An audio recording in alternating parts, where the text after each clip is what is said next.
At least three incidents have happened on Ethiopian border with a neighboring country involving a clash between Ethiopian military and the forces of that country. Welcome to the channel. Thank you for watching. The three incidents happened in the last few days. So the border situation is very tense and volatile. I thought of making a video on it. Secondly, we have a new story from Tegarai where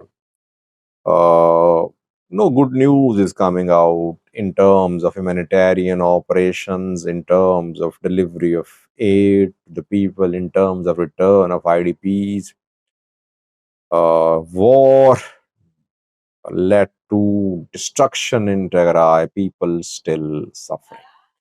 Let's start from Tegarai, where World Food Program is closing one of its offices in Tigray. WFP has announced the closure of this field office, and the field office is situated in a city in Tigray, which has the largest IDP population in Tigray. That is why this news story is alarming. I'm talking about IDP office in Shire. Shire is home to tens of thousands of IDPs. IDPs from Volkai, Thomer, Asage, they are mainly based in Shire. And WFP has its field office there because World Food Program is still providing food aid to these IDPs. Now, World Food Program is closing this food distribution center in Shire, and it will start. It will continue operations from Makale. Why is WFP closing its field office in Shire? Reason very simple: budget constraints.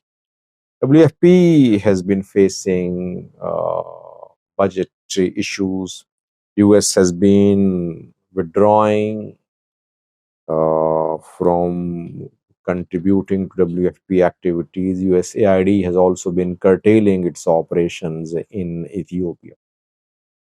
So while the issue of return of IDP is still unsolved, issue of DDR still unsolved to some extent because just a few thousand, around 45,000 have been demobilized so far and 41,000 are remaining. And for the remaining, you need huge sum of money.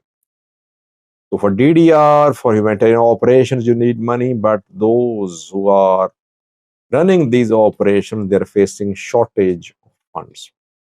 World is focused on Ukraine, Russia war. It remained focused on Iran, Israel war recently, Trump not caring what is happening in Africa.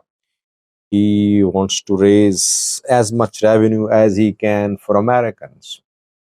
That is why Africa is being neglected. Who is to blame? African leaders. They shouldn't have relied on foreign support. If they know how to start wars, they should know how to feed their people. Secondly, at least three incidents have happened on Ethiopian border with a neighboring country involving direct clashes between Ethiopian military and the military of a neighboring country. I'm talking about Ethiopia-South Sudan border viewers, where we know that Salva Kiir and Riek Machar are involved in a political face-off. Riek Machar, deputy president, is in custody. Salva Kiir is refusing to release him. The two were arch rivals during South Sudanese civil war, but they signed a peace deal over 6 years ago. But the peace deal, by the way, peace deals in Africa are not implemented. They just implemented the extent of ceasefire. But all the other main points of peace deals are not implemented. Issues remain and conflicts re-erupt. Pretoria deal, not fully implemented. South Sudan, Reich Machar, Salva Kiir deal, not implemented. In Sudan, too, the deal between the civilian groups and military was not implemented.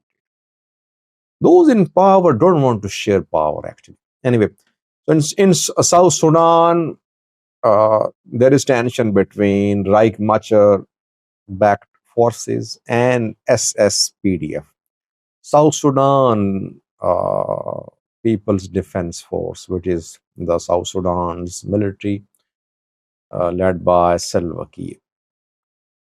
White Army is operating close to Ethiopian border. White Army is pro Reich Machar group.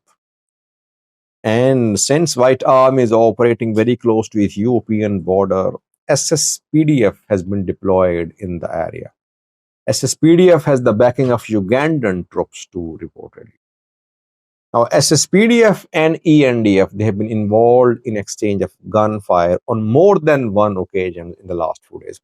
I did one video. I told you about one exchange of gunfire between ENDF, Ethiopian National Defense Force, and SSPDF, South Sudan People's Defense Force. But three incidents are now being confirmed. In Itang, Special Wareda in Gambela region, Ethiopia, and Aniok Zone, Gambela region, Ethiopia.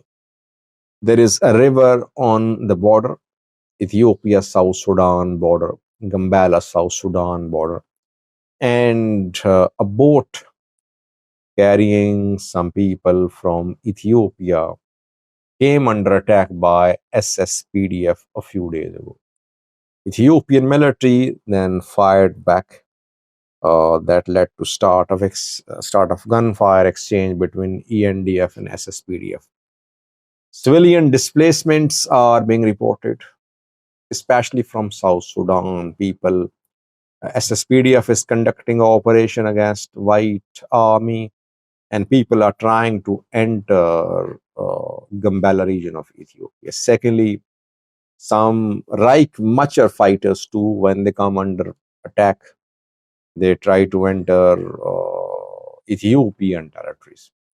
Ethiopia did not have large-scale deployment of its military on Gambela, South Sudan border in the past. But in recent months, Ethiopian military beefed up its military presence. Now, hundreds of ENDF soldiers are deployed there. ENDF soldiers are deployed there to protect Ethiopian border because South Sudanese armed groups entered Gambela region twice in the last few days, and they carried out attacks on groups and people in Ethiopia. Ethiopian territorial integrity, sovereignty being violated. That is why Ethiopia deployed its military to the border area.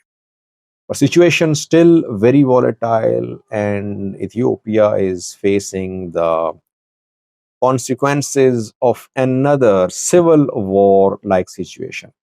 Already, Ethiopia is facing the consequences of the civil war in Sudan. Arms smugglers operating on Ethiopia-South Sudan border. Fano fighters getting support from Sudan. Himad fighters already based there. Tigray fighters based there too. If this South Sudan Ethiopia border is destabilized to Oromo Liberation Army and other groups, armed groups in the region will definitely take advantage of the conflict in the area, and they'll be able to get a foothold in South Sudan, and they'll be able to exploit this situation. ENDF now is fighting on scores of fronts. I'll do a video in future about how busy, how overstretched the Ethiopian National Defense Force is. Thanks for watching.